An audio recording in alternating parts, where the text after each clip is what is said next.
부탁드립니다. 네, 감사합니다. 조 박사님. 오늘 제가 인공지능 시대의 한반도 평화 전략이라는 주제로 발표를 맡게 된 박창기라고 합니다. 그래서 제가 그 평화재단의 목표를 다시 한번 읽어보니까 한반도의 항구적 평화를 목표로 동아시아의 평화와 외교 안보 정책을 연구한다. 이렇게 돼 있어서 제가 오늘 인공지능과 관련해서 이 주제를 한번 다뤄보려고 한번 준비를 해봤습니다. 그래서 한반도의 항구적 평화를 위협하는 외부 요인으로 핵무기, 일본의 재무장, 중공의 대만 침공, 서해 침탈, 혹은 미국이 한국을 착취한다, 이런 얘기도 할 수 있겠고, 또 내부적 요인으로는 부정선거에 대한 논란이 있어서 극심한 사회 갈등이 있고, 또 마약 같은 문제도 있고, 이런 문제는 어렵긴 하겠지만은 해결 가능하다고 생각하고요. 그렇지만 내부 요인 중에 출산율이 굉장히 저하는 문제도 평화를 위협한다고 저는 생각을 하고요. 그다음에 인공지능 시대를 우리가 적응하지 못하면 이게 굉장히 평화를 위협할 것이다. 저는 개인적으로 그렇게 생각합니다. 왜냐하면 그렇게 되면 기업과 인재가 유출될 것이고 나라는 어쩌면 후진국으로 실패한 국가가 될 것이다. 이런 생각을 해볼 수 있겠습니다. 근데 이게 매우 어려운 숙제지만 제가 이번 강의 주제로 화두로 삼아봤습니다. 그래서 한반도의 항구적 평화 방책 중에 최근에 나온 의견으로 한일 경제 통합하자 이런 의견이 있는데 최태원 회장께서 얼마 전부터 이런 얘기를 하고 계시죠. 또 저는 개인적으로 북한의 자유민주 국가를 건설하면 제가 책으로 썼는데요. 차터 리퍼블릭이라는 책으로. 그러면 한반도의 항구적 평화가 생기지 않겠느냐. 그런 생각도 해봤습니다. 자유민주 국가들 사이에는 전쟁이 일어나지 않는 거죠. 대개 공산국가나 독재국가와 이제 전쟁이 일어나기 때문이죠. 그래서 제가 이런 화두를 가지고 우선 최근에 트럼프 대통령과 미국과 한국의 관세 협상에 대해서 조금 들여다보겠습니다. 일단 EU와는 600빌리언이니까 6천억 불을 이제 협상을 했고, 7월 달에 이제 타결이 됐죠. 일본은 550빌리언. 근데 우리나라는 GDP에 비해서 19%로 굉장히 높게 350빌리언, 3,500억 불이 이제 협상이 아직 끝나진 않은 것 같고 진행 중인데 제가 개인적으로 봤을 때는 상식에 굉장히 어긋나는 무리한 요구다. 상업적으로는 물론이고 외교적으로도 굉장히 무리한 게 아닌가 하는 생각이 들었어요. 이익을 5대 5로 배분한다. 한국에서 돈이 200억 불씩 매년 10년간 가고 거기 간 돈이 투자인지 모르겠는데 이익을 5대 5로 미국과 배분한다. 그다음에 원금을 회수한 후에도 미국이 90%를 가져간다. 이건 제가 평생 사업을 한 사람으로서 처음 보는 이상한 조건이었습니다. 근데 그거 위에 또 추가로 돈이 있다는 얘기도 있고 합의문건은 아직 공개가 안 됐고 또 쇠고기하고 쌀은 어떻게 되는지 잘 모르고 그런데 이런 중대한 재정적 부담 가지는 거는 국회에 비준을 해야 되는 문제도 있고 재원은 과연 준비되었는지 상당히 아직 혼란 상태고 이 문제가 어쩌면 우리의 평화를 어지럽힐 수 있지 않나라는 제 개인적으로 생각을 해봤습니다. 만약에 트럼프의 조건을 다 수행한다면 자동차, 철강, 조선, 반도체, 배터리 같은 주요 기업들이 한국에서 미국으로 이전해야 되는 거 아닌가 생각이 들고 그럼 좋은 일자리들이 사라져서 인재와 부자들이 해외로 탈출하는 거 아닌가 이런 생각이 들고요. 그리고 또 외환보유고가 우리가 충분치 않은데 외국도 돈이 많이 빠져나가면 외환 위기 가능성이 있지 않는가. 환율이 상승하고 물가는 상승하고 서민 생활이 힘들지 않을까. 이런 걱정하는 사람들이 많이 있습니다. 그래서 근데 과연 트럼프는 왜 대한민국이 잘못하면 몰락될 수 있는 이런 국제 관례를 무시한 몰상식한 조건을 강요했을까? 저는 이해가 잘 안 가는 부분입니다. 그다음에 현 정권이 이 무리한 조건을 좀 수락하는 분위기인데 이거는 거의 지난 한 2차 대전 이후에 이런 딜은 없었던 게 아닌가 하는 생각을 해봤습니다. 근데 이제 트럼프가 이런 관세 협상을 무리하게 추진하는 명분은 여러 가지 있죠. 중국이 반인류적인 행태를 하고 있다. 그다음에 여러 가지 시장에서도 어지럽히고 있다. 전쟁을 위협하고 있다. 이런 얘기도 있을 것이고 대만을 침공한다든가 북한의 핵무기를 지원한다든가 오늘 이제 평화 관련해서 이런 얘기를 좀 생각할 수 있겠고요. 그다음에 대한민국에 대해서 친중 반미 정권에 경고하는 거 아닌가라는 느낌도 좀 받습니다. 미국 입장에서는 한국의 건국과 6.25 전쟁과 산업화에 미국이 지원을 했는데 지금 미국이 지금 어려운 시기에 친중으로 가는 거 아닌가 하는 느낌을 받는 거 아닌가. 이게 명분인 것 같아요, 트럼프의. 그리고 또 이제 핵심은 부족한 제조업과 그 자원을 미국이 한국으로부터 뺏어가려는 느낌을 받고 있습니다. 그래서 제가 그 한국과 일본의 무역 수지를 한번 그래프로 그려봤어요. 그랬더니 의외로 그러니까 2000년 이후에 한국이 거의 일본을 따라잡았더라고요. 그래서 우리나라가 지금 무역을 굉장히 잘하고 있구나. 최근 10년 사이에 굉장히 약진했던 걸 다시 확인할 수 있었고요. 근데 최근에 한 지난 3년 사이에 그 대미 무역 흑자가 굉장히 컸더라고요. 제 그래프를 그려보니까 한 300억 불, 400억 불, 500억 불, 작년에는 거의 550억 불까지 늘어났어요. 그래서 미국이 지금 한국에서 무역 흑자를 너무 많이 내니까 이것이 명분이 됐구나 이런 걸 확인할 수 있었는데 그 원인을 제가 들여다보니까 우리가 미국에서 무슨 불공정한 조건으로 무역 흑자를 낸 거라기보다는 한국의 대기업들이 굉장히 공장을 많이 엄청나게 건설하고 있습니다. 그러니까 미국에 투자를 많이 하기 때문에 그 설비 때문에 무역 흑자가 커졌다는 거지 이렇다면 좀 다르게 해석해야 되지 않는가라는 생각을 해봤고요.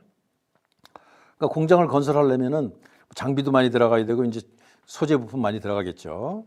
그래서 보면은 그 삼성전자가 52조 원을 투자하고 있고 현대제철이 80조 원을 투자하고 있고 그다음에 한화 대우조선이 7조 원을 투자하고 있고 현대차그룹이 30조 원 어마어마한 투자가 지금 미국에 이루어지고 있습니다. 그러다 보니까 장비라든가 자재가 굉장히 많이 나가는 것이 최근에 대미 무역 흑자의 핵심이 아니겠느냐. 오히려 미국을 엄청나게 도와주려다 보니까 무역 흑자가 생겼다. 이렇게 해석이 된다고 저는 생각을 해봤습니다. LG만 하더라도 30조 원 이상 투자하고 있고요.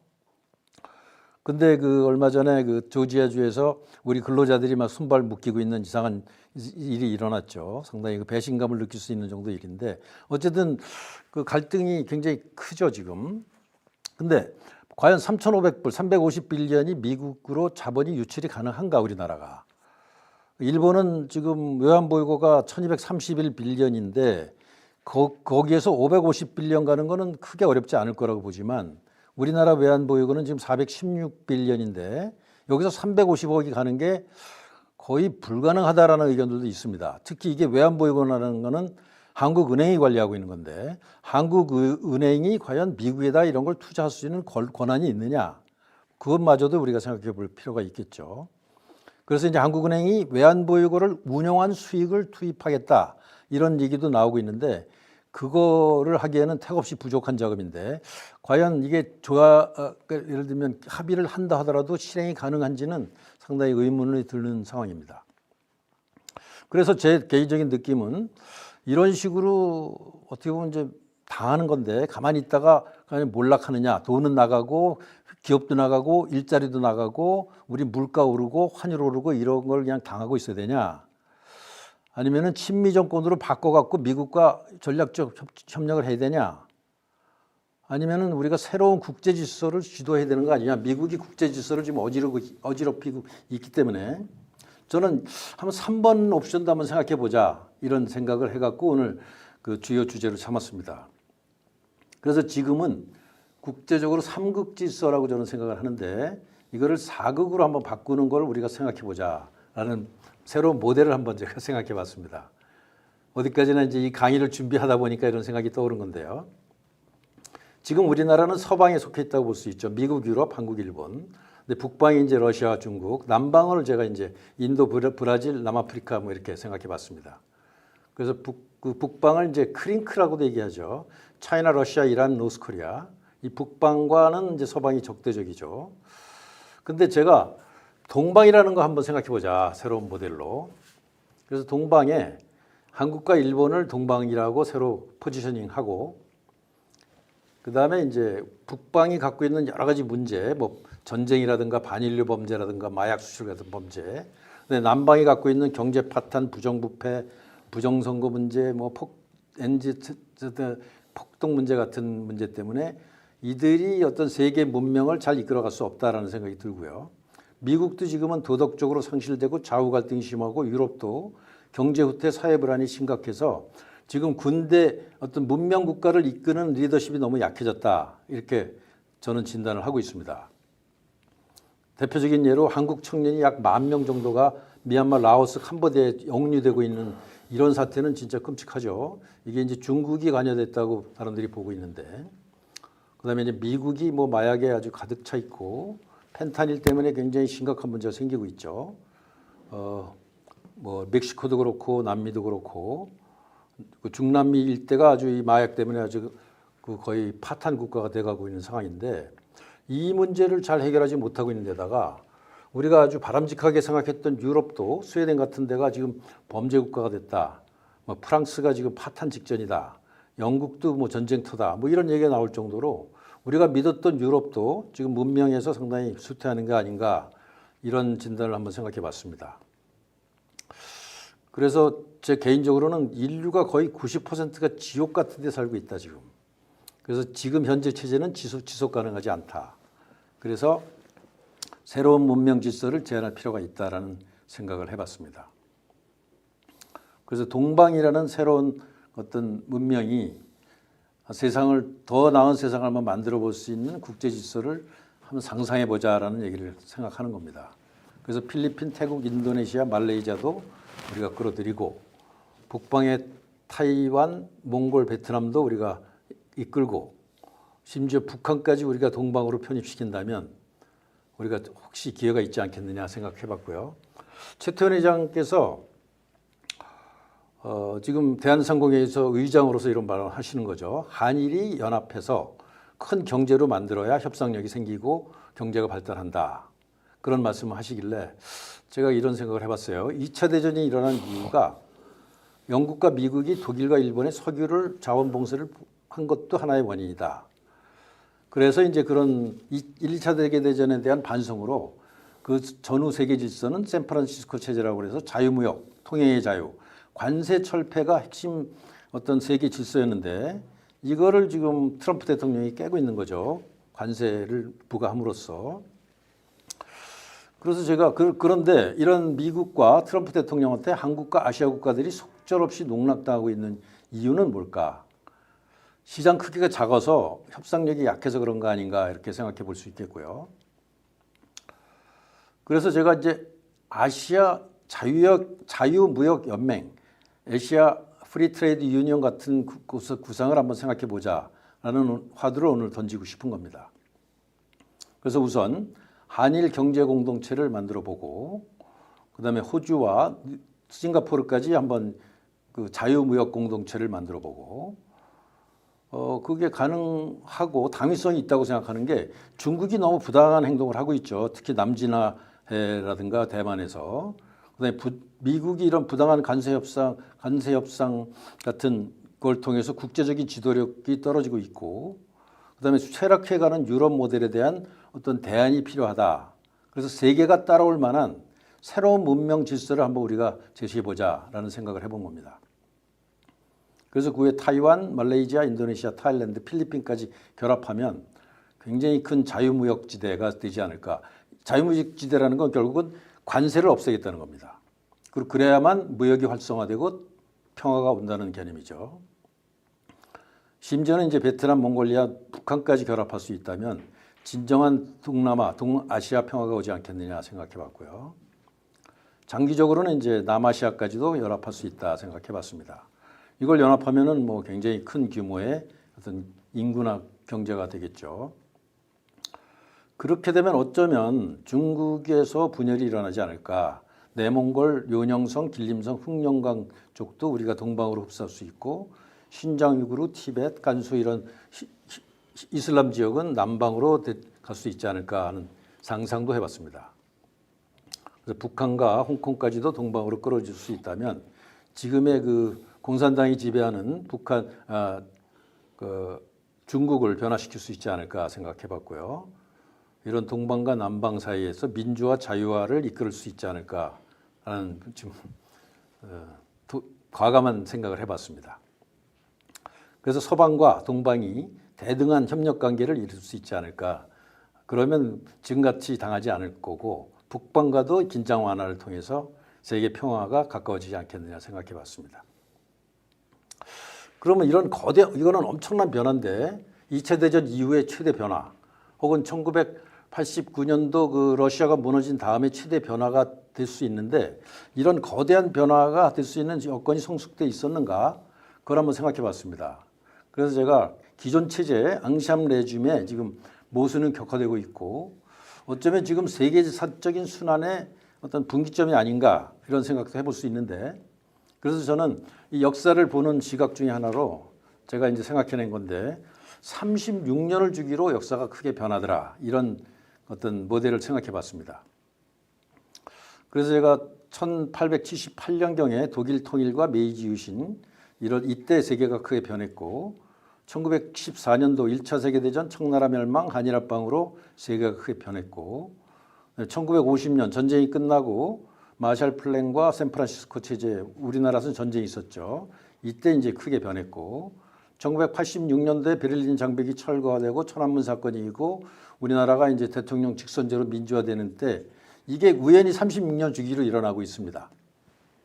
그런데 제가 이제 36년 주기로 생각해 보니까 2022년인데 우크라 전쟁이 있었고 중국과 미국이 격렬하게 충돌을 시작했고 우리나라에서는 국민이 뽑은 대통령 2명이 탄핵되는 그런 정치적 혼란이 지금 일어나고 있는 때라서 또 기술도 상당히 그 36년마다 큰 기술들이 나오고 있다는 생각을 좀 해봤습니다.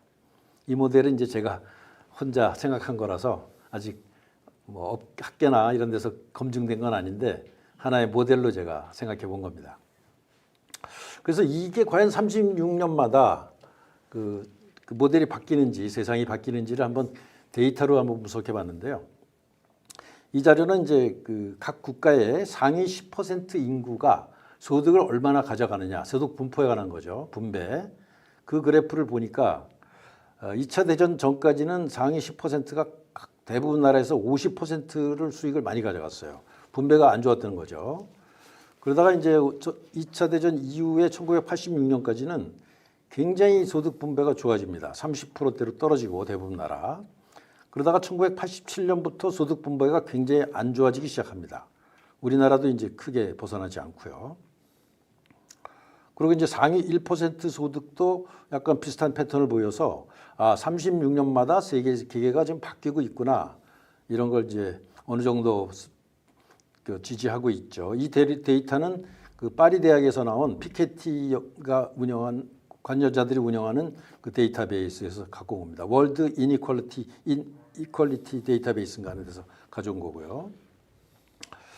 그다음에 이제 하위 50% 소득도 크게 변합니다. 시기 때마다. 그리고 이제 재산, 상위 10% 재산도 2차 대전 전까지는 뭐 거의 8, 90%의 재산을 상위 10%가 갖고 있다가 2차 대전 이후부터 굉장히 빠른 속도로 떨어지고 1989년 이후로는 다시 올라갑니다. 그러니까 세상이 36년마다 바뀐다는 걸 어느 정도 지지해 줍니다. 특히 이제 하위 50%의 재산은 지금 한국 같은 경우는 하위 50%의 재산이 전체 2%밖에 되지 않습니다. 미국도 굉장히 낮고요. 중국도 굉장히 많이 떨어지는 걸 볼 수 있습니다. 최근에. 그래서 이 데이터가 상당히 의미가 있다고 생각해서 오늘 가져와 봤고요. 그다음에 이제 이렇게 우리나라의 재산이 성인 기준으로 했을 때 50% 하위 50%가 재산의 2%밖에 가지 못하는 있는 이유 중에 하나는 뭐 부동산 아파트 가격이 관계 있겠죠. 그래서 이 아파트 가격이 급격하게 오르는데 우리나라 하위 50%는 주택을 갖고 있지 않기 때문에 이런 문제가 생겼다 이렇게 볼 수 있겠고. 그래서 이 36년 주기 데이터를 제가 이번 기회에 조금 더 설명을 드리고 싶었는데요. GDP 성장을 이제 그걸로 분류해 보니까 2차 대전 이후에 2차 대전 직후에 이제 일본 같은 경우 급격하게 떨어졌다가 폭발적으로 성장하죠. 그래서 1950년부터 80년대까지는 일본이 가장 성공한 케이스였고, 그다음에 이제 1987년 이후는 한국이 가장 성공한 모델로 보입니다. 그래서 일본을 추월한 걸로 나오죠. 1인당 GDP가 그렇습니다. 그래서 우리나라가 2차 대전 이후에 가장 성공한 모델 중에 하나인데 이런 시대의 전환에 잘 적응했기 때문이 아닌가 그렇게 생각이 들고요. 또 하나 재밌는 데이터가 있어서 가져왔는데 정부의 지출 중에서 GDP 중에서 정부의 지출이 차지하는 게 얼마나 되는가 그 데이터도 의미가 있더라고요.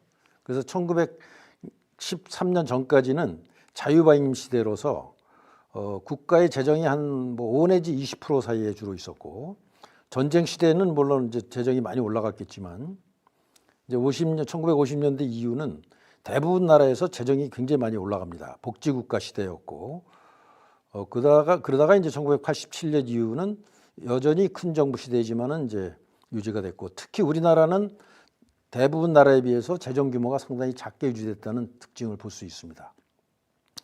그래서 여기서도 역시 36년 주기설이 어느 정도 맞다 이렇게 생각해 볼 수 있고요.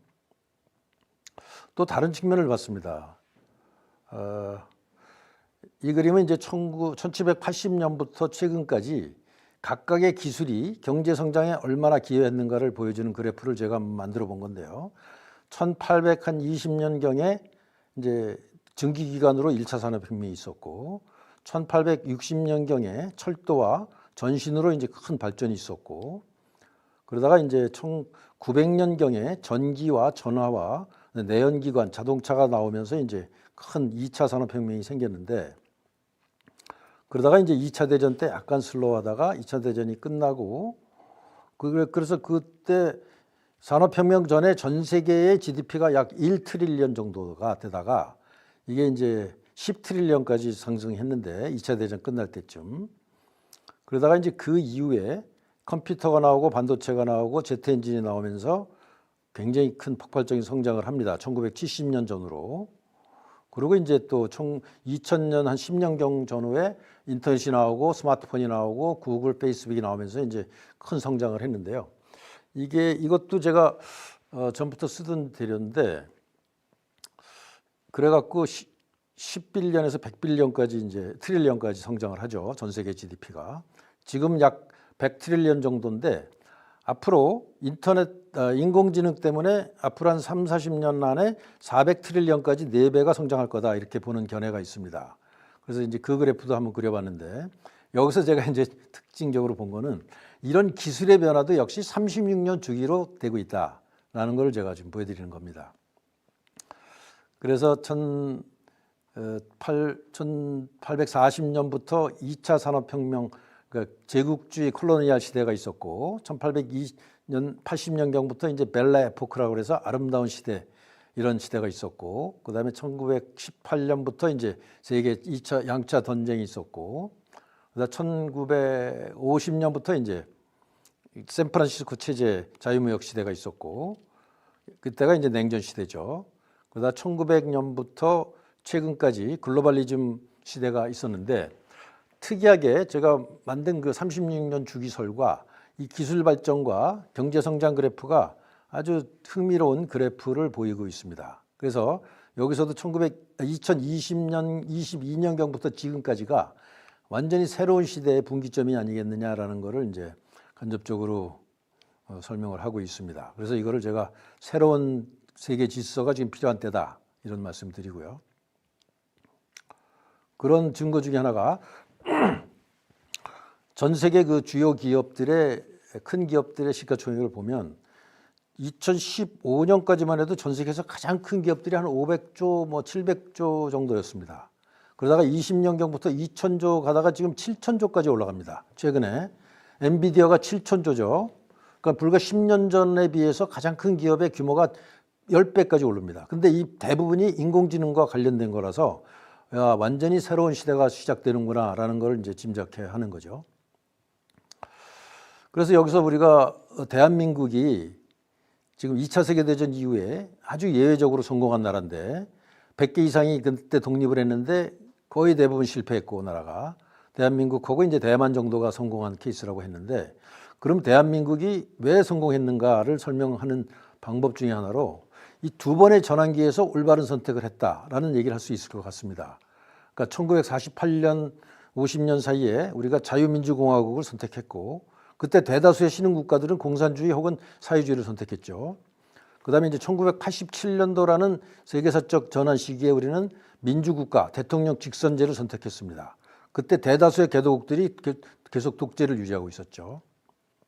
그렇다면 새로운 36년 지금 시기에 우리 대한민국은 어떤 선택을 해야 될 것인가? 그것이 이제 핵심적인 오늘의 그 숙제입니다.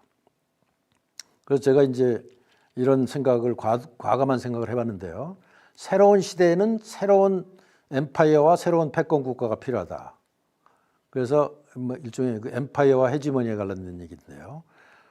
로마의 패권이 평화를 유지했고 몽골의 패권이 평화를 유지했고 영국과 아메리카의 팍스 로마나나 팍스 브리타니카, 팍스 아메리카 같은 새로운 어떤 평화 시대를 하려면 새로운 패권 시대가 필요하지 않나 이런 한번 상상을 해본 그림을 그리는데요. 그래서 이런 제국이 만들어지려면 산업, 정치, 문화, 군사 이 세 가지가 합당해야 되는데 영국은 1차 산업혁명으로 세계를 주도했고 입헌 민주제도와 막강한 해국력으로 팍스 브리타니카를 주도했다면 미국은 전기 자동차, 비행기, 컴퓨터, 인터넷이라는 기술과 공화 민주제도와 그다음에 막강한 육해공과 핵무기로 이제 제국을 이제 제국적인 팍스 아메리카를 이제 주도했고 그런데 21세기에 패권을 시도했던 중국은 실패하는 이유가 모방산업, 과도한 국가 개입, 공산당 압제, 내부 착취, 지역적인 1대1로 실패 뭐 이런 것들 때문이 아니겠느냐 생각을 해봤습니다. 그리고 지금 미국이 헤게모니를 상실하게 될 가능성이 있는 것이 제조업이 몰락하고 강압적인 간세 협상을 하고 민주가 후퇴하고 문화가 고갈되고 도덕이 타락하고 해군력이 위험하고 전쟁에서 실패하고 있다라는 점에서 미국이 위험하지 않는가 이런 생각도 해봤습니다. 그래서 21세기에 새로운 제국이 탄생하려면 인공지능 시대를 선도해야 되고 자유민주 정의 글로벌 문화 선도국이 돼야 되고 군사적으로는 기존 무기와 드론과 인공지능 무기 체계를 확보한 나라가 헤게모니를 갖게 될 것이다. 이런 생각을 해봤고 바로 동방에서 이걸 해보자라는 생각을 제가 이제 말씀드리고자 하는 겁니다. 그러려면 국방력과 안전보장을 확실히 제공해야 되고 제국이라는 건 여러 나라, 여러 민족을 아우르는 시스템을 만들어야 된다는 건데 그들에게 이제 국방력과 안전보장을 제공해야 되는 거고 모범적인 국가 모델을 제시해서 자발적으로 따라오게 해야만 현대적인 헤게모니 엠파이어가 가능하다 이런 생각을 해봤습니다. 그러면 한국이 과연 동방세계에 국방력과 안전보장을 제공할 수 있겠는가라고 생각해 봤을 때 저는 충분히 가능성이 있다고 보고 있습니다. 지금 6월 달에 나토 정상회담에서 그 국방비를 5%까지 올려야 된다는 데 합의했고 우리나라도 좀 최근에 국방비를 3.5%까지 올린다는 데 합의했는데요. 그래서 지금 현재는 국방비를 뭐 한 1.5%, 2% 주로 하고 있는데 이거를 3.5% 심지어는 5%까지 올려야 된다는데 지금 서방 세계가 대체로 합의하고 있습니다. 그렇게 되면 이 금액의 규모가 어마어마하게 커집니다. 각 국가별로도 여기 있습니다만 미국이 800빌리언에서 1000빌리언까지 올라가고 그러면 1400조 되는 거죠. 1000조 국가에서 1400조 국가가 되는 겁니다. 그다음에 미국을 제외한 나라들도 900빌리언 규모에서 1500빌리언 규모로 어마어마하게 국방비가 이제 늘어나는 일종의 전쟁의 시대, 무장의 시대가 다시 오는 게 아닌가 이런 생각을 해보고 있습니다. 근데 한국은 지난 몇 년 사이에 세계 무기 수출에서 2위까지 현재 올라와 있고 프랑스와 러시아를 우리가 능가한 것 같아요. 최근 데이터는 아직 집계가 덜 됐습니다만 2022년, 23년, 24년도에 각각 한 20조 규모를 우리가 수출 계약을 했기 때문에 그렇고 미국이 한 200빌리언 정도 수출하는 나라인데 우리나라가 한 100빌리언까지 수출할 수 있지 않을까? 그러면 압도적인 세계 2위 국가가 된다고 생각합니다. 근데 미국 무기 수출이라는 건 단순히 금전적인 문제뿐만 아니라 수출한 후에 수십 년간 그 계속 물자를 공급해야 되는 거기 때문에 일종의 우리 무기를 수출한 나라는 일종의 동맹과 같은 어떤 그 시스템의 조화가 될 수밖에 없기 때문에 무기 수출은 굉장히 중요한 의미가 있죠. 그래서 한국이 잠재적으로 무기를 수출할 수 있는 국가들이 이렇게 많이 있고 지금 한 20조 규모에서 50조 이상 규모로 늘어날 수 있지 않을까 이렇게 생각을 해봤습니다. 그래서 K9 자주포는 뭐 세계적으로 거의 한 50% 이상의 점유율을 갖고 있고 이게 한 80조, 100조 되는 시장 중에서 우리가 상당히 앞으로 잘할 수 있을 것 같고 그다음에 K2표도 세계적인 무기고 그다음에 요즘 이제 팔란티어라는 회사가 굉장히 뜨고 있는데 불과 한 1년 사이에 시총이 50빌리언에서 500빌리언으로 늘어났습니다. 그래서 앞으로 국방과 무기 시장은 재래식 무기에다가 인공지능을 결합한 것이 가장 중요한 트렌드고 여기서 승리해야 되기 때문에 우리가 인공지능 기존의 그 재래식 무기는 강자인데 여기에 인공지능까지 결합하면 진정한 강자가 될 수 있을 거라는 생각을 해봤습니다. 그래서 우리가 베트남에도 지금 K9 자주포를 수출하고 있고 필리핀에도 뭐 우리 무기 많이 수출했죠. 태국에도 수출했고 인도에도 뭐 수출했고 호주와 캐나다에도 우리가 수출하고 중동에도 수출을 상당히 많이 하고 있죠. 그래서 거의 핵무기를 제외한 대부분 분야에서 우리가 압도적인 그 무력을 갖고 있습니다. 캐나다에 무려 80조 원짜리 지금 진행하고 있죠. 비행기 쪽도 마찬가지고요. 심지어는 그 경공격기 말고 그 KF-21 같은 것까지도 최첨단 비행기도 우리가 좀 실력이 있는 걸로 지금 검증되고 있습니다. 그다음에 이제 미국의 군함 건조 사업도 지금 미국이 오히려 요청하는 그런 분위기인데요. 그래서 그리고 이제 중국에 대한 견제 때문에 조선업도 우리가 상당히 커질 가능성이 있고 그다음에 이제 군함이 거의 1,500조 원, 매년 50조 원을 지금 미국이 제조해야 되는데 그 경쟁력이 획기적으로 떨어졌기 때문에 한국이 그 미국 군함을 제조할 수밖에 없는 그런 상황이 될 거라고 저는 생각하고 있고요. 그래서 이런 거대한 그 생산에다가 기술까지 어느 정도 이전되지 않겠느냐라는 생각을 해봤습니다. 그래서 우리가 새로운 국제 질서로 동방이라는 질서를 새로 만들고 우리가 국방력도 강화하지만 새로운 문명의 전범을 보여서 많은 나라가 따라올 수 있게 과연 할 수 있겠느냐 그런 얘기를 좀 해보고 싶은 거죠. 그래서 미국과 중국과 러시아가 과도하게 지금 국제 질서를 틀고 있다. 그래서 우리가 아시아 국가들한테 우리의 어떤 국방력과 안보를 제공하고 그다음에 심지어는 미국과 중국이 북한 핵을 시한 내에 제거하지 못하면 우리 동방도 독자적인 핵무기를 가질 필요가 있다라고 선언할 수도 있다고 생각합니다. 물론 이걸 이제 협상 카드로 쓸 수도 있겠죠. 그래서 각각의 진영이 북방, 서방, 남방이 다 핵무기 있다면 동방도 어쩌면 핵무기가 필요할지 모른다. 이게 굉장히 강력한 협상 무기가 될 거라고 생각합니다. 그다음에 이제 그보다 더 중요한 건 인공지능 시대에 과연 모범적인 국가 모델을 우리가 선보일 수 있겠느냐라는 것, 이것도 굉장히 어려운 숙제죠. 그래서 여기서 우리가 인공지능에 대해서 좀 들여다보겠는데요. 그 AI 반도체 시장이 지금 폭발적으로 성장하고 있습니다. 여기에 한국도 큰 기회가 있고요. 지금 엔비디아에서 나온 블랙베리라는 것이 거의 세계를 독점하고 있고 하이닉스의 그 HBM, 물론 삼성도 있습니다만 하이 밴드위스 메모리라는 것이 거의 독점적으로 들어가고 있는데 이 시장이 지금 어마어마하게 커지고 있죠. 그래서 세계적인 대기업들이 아마존, 알파벳, 마이크로소프트, 메타 이런 회사들이 거의 1년에 한 200조 원씩 가까운 그 기술 투자를 카펙스 그러니까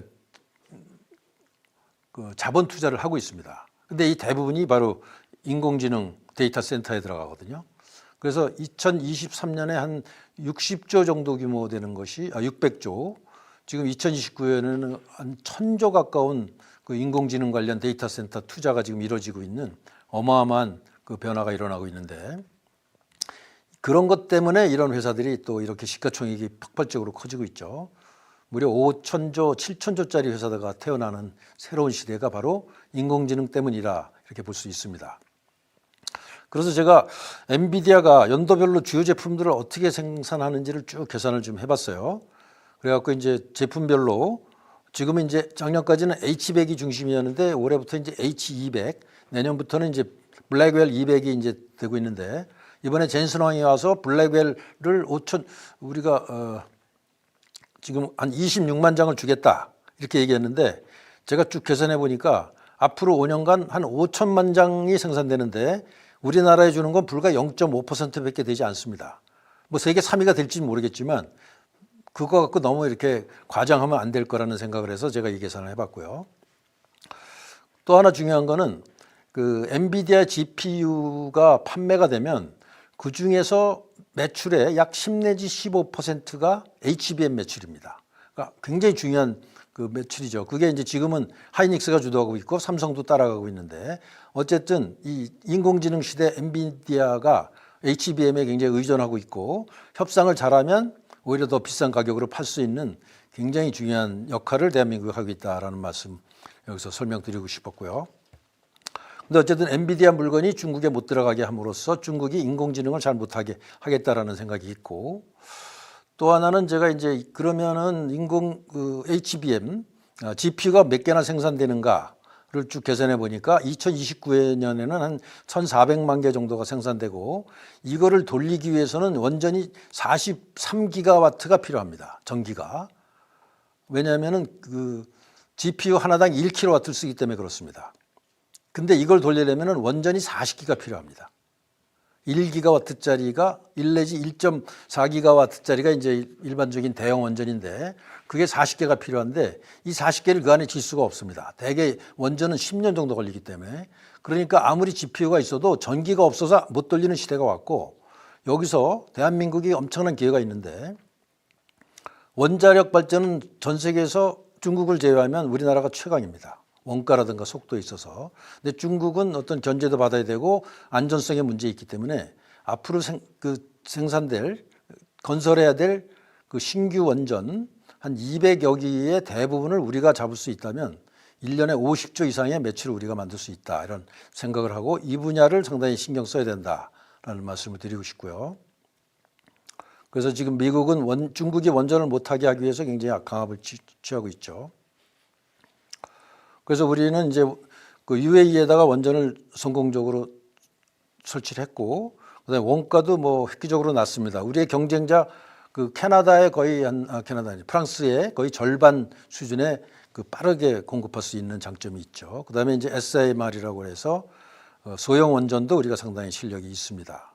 그래서 앞으로 이 원자력 산업이 어쩌면 이 인공지능 시대의 병목 현상을 만들어낼 것이고. 그러니까 원자력하고 HBM이 어쩌면 병목입니다. 엔비디아가 앞서 나가려면 우리나라하고 꼭 협조를 해야 된다는 얘기죠. 근데 이제 문제는 우리나라가 지금 엔비디아에서 물건을 많이 받았는데도 불구하고 0.5%다. 근데 세계적인 대기업들은 폭발적으로 앞서 나간다. 그럼 우리가 과연 인공지능 시대에 앞서 나갈 수 있고 세계 문명을 주도할 수 있느냐? 여기서 제가 한번 좀 독특한 방법을 생각해 봤어요. 인공지능 산업을 획기적으로 발전시키는 방법 중에 하나가 빅테크 회사들을 한국으로 끌어들이는 거 있지 않느냐라는 아주 도발적인 생각을 해봤는데요. 이런 거대한 회사들, 엔비디아, 마이크로소프트, 구글, 페이스북, 브로드콤, 팔란티아 이런 회사들을 한국에 거점을 만들어주자는 생각입니다. 이미 그 젠슨 왕이 전라도 해남에 대규모 AI 센터를 만들겠다고 얘기를 했고 뭔가 여기에 굉장한 장점이 있는 겁니다. 남해안 선벨트죠, 여기가. 그다음에 그래서 상당히 눈독 들이는 회사들이 많이 있습니다. 여러 가지 장점이 있기 때문이죠. 근데 문제는 우리나라에서 데이터 센터 짓는데 한 4년 걸립니다. 근데 테슬라는 4개월밖에 안 걸린다 발표 있을 정도로 이런 규제가 상당히 큰 문제가 있죠. 그러니까 우리나라가 데이터 센터를 GPU를 엔비디아에서 26만 개를 가져와도 시간이 너무 오래 걸리는 게 큰 문제죠. 이런 문제를 우리가 빨리 해결해야 됩니다. 그다음에 이제 인공지능을 하려면 전문가들이 중요한데 지금 미국은 세계적인 전문가를 빨아들이는 반면 한국은 매년 전문가들이 계속 빠져나가고 있습니다. 인재들이 지금 그 월급 수준이 뭐 두세 배 이상 차이 나기 때문에 우리나라 최고 인재들이 미국으로 빠져나가는 게 굉장히 심각한 문제죠.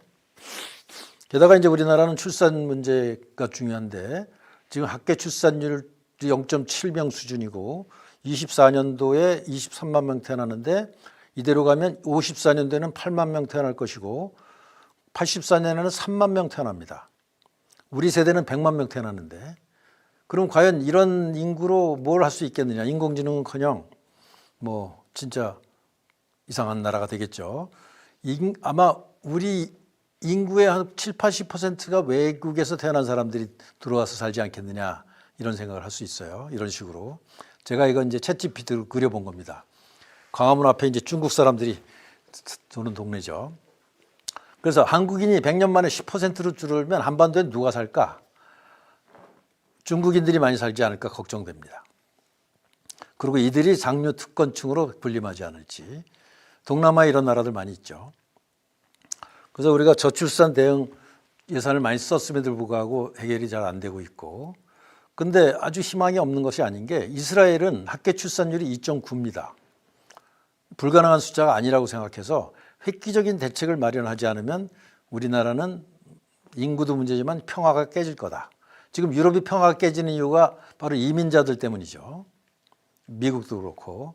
그래서 아주 획기적인 출산 대책을 최우선적으로 써야 된다는 게 저희 생각입니다.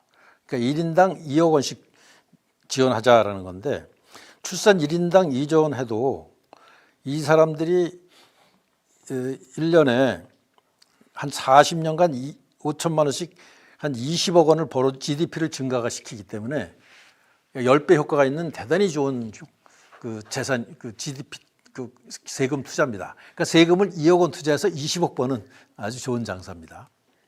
이런 얘기를 해봤는데 오늘 핵심 주제는 아니라서 이제 더 이상 말씀 안 드리겠고요.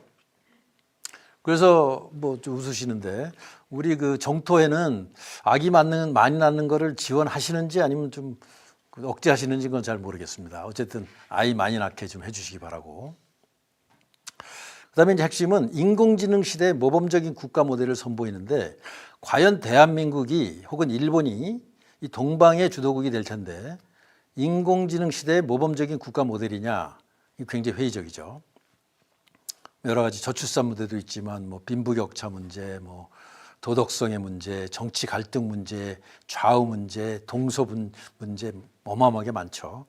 이거를 과연 해결해서 모범적인 국가 모델을 한번 만들어 보자, 이런 생각을 저는 굉장히 오랫동안 해봤습니다. 그래서 제가 얼마 전부터 이제 주장하는 게 남해안에 두바이식 그 도시 개발을 한번 해보자. 그래서 이거를 세계적인 모범 사례로 만들어서 확장해보자, 이런 생각을 제가 오래전부터 해보고 있는데, 그래서 남해도와 여수와 고흥반도에 1,400제곱킬로미터, 서울의 한 2배 되죠. 인구를 한 600만을 목표로 두바이나 홍콩, 싱가포르 같은 자율성 높은 경제 특구를 만들어보자, 이런 생각을 제가 하는 일종의 전도사입니다. 이거 관련 책도 썼고요. 이걸 하려면 약 100조 원의 자본금을 가지고 20조 원으로 토지 전체를 수용할 수 있고, 실리콘밸리나 싱가포르의 국제금융이나 첨단 제조업이나 보스턴 같은 대학 단지를 만드는 새로운 국가 모델, 새로운 문명의 모델을 한번 생각해 보자는 게 이제 저희 생각입니다. 그래서 인구는 한국인, 외국인 5대5 정도로 하고, 법인세, 소득세, 부가세를 굉장히 낮춰서 그 전 세계적인 기업들을 끌어들이고, 개발은 한국의 공공자금과 민간자본, 국제자본 컨소시엄이 100조 정도 만드는 건 가능하다고 보고요. 그래서 약 60만 명이 사는 도시 한 10개 정도를 순차적으로 개발하자.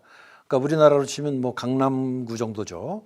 혹은 저 동탄 신도시나 그 광교 신도시가 이제 이 정도 규모인데, 이 정도 만드는 거 우리나라가 잘 합니다. 그래서 여기에 이제 최첨단 기술인 하이퍼루프라든가 도시망공이라든가 자율주행차 같은 세계 최첨단 기술을 도입하면, 인공지능이 물론 결합해야 되겠죠. 여기에 대규모 이제 데이터 센터를 건설하고, 그래서 지금 고흥반도, 제가 그다음에 여수 쪽, 그다음에 남해도를 선정한 이유는, 한때는 제가 해남 쪽을 추진을 했더니 왜 전라도만 좋게 하냐, 경상도도 좀 껴달라, 그래서 제가 남해도까지 결합한 겁니다. 근데 이제 남해도는 평야지대가 좀 낮은 장점이 있지만 거기에 이제 거제도라든가 창원과 가까워서 산업적으로 유리한 점이 많이 있습니다. 그래서 이제 이런 식으로 생각을 해봤고요. 여기에 이제 이렇게 고흥반도에 예를 들면 이런 도시를 5개 만들고, 그다음에 여수와 남해도에도 한 4개 정도 만들 수 있다고 생각하고, 건설 기술은 우리가 충분히 있습니다. 자본 유치도 크게 어렵다고 생각하지 않은데, 문제는 이제 국회 입법과 혹시 헌법도 뭐 좀 손대야 되는 거 아니냐, 규제를 과연 협파할 수 있을까, 어떤 사회적인 컨센서스가 있을까가 문제라고 생각합니다. 근데 제가 이제 여기가 이제 이순신 장군께서 활약하던 지대라서 제가 이순신 차터시티라고 이름을 졌는데, 차터시티라는 거는 새로운 어떤 헌법 질서를 만든 새로운 신도시를 얘기하는 겁니다. 차터가 이제 헌법이라는 뜻입니다. 그래서 인공지능을 이용한 글로벌 금융 허브, 그다음에 소규모 원자로, 그다음에 주택 문제를 토지 임대부 주택으로 젊은 사람들한테 유리하게 하자. 임금 노동 문제도 해결하고, 그다음에 정치 문제도 잘 해결해서 호남과 영남을 아우르는 어떤 선벨트를 개발하자. 뭐 이런 생각을 해봤고요. 지금 가덕공항에서 거제도를 거쳐서 통영에서 남해도까지 고속도로는 진행되고 있습니다. 그다음에 남해도에서 여수까지는 해저 터널이 지금 진행되고 있고, 그러면 부산에서 여기까지 지금 고속도로로 연결된다는 거고요. 그러면 당연히 이제 광주까지 연결되겠죠. 차터시티 개념과 이제 이거를 주창했던 폴 로머 교수, 이 사람이 이제 노벨 경제학상 받은 사람이죠. 이 자료 제가 첨부했으니까 자료는 제가 다 공개할 겁니다. 한번 차차 읽어보시고. 그다음에 이제 페이팔 마피아에 속하는 피터 틸이라든가 이 사람도 이 옹호자입니다.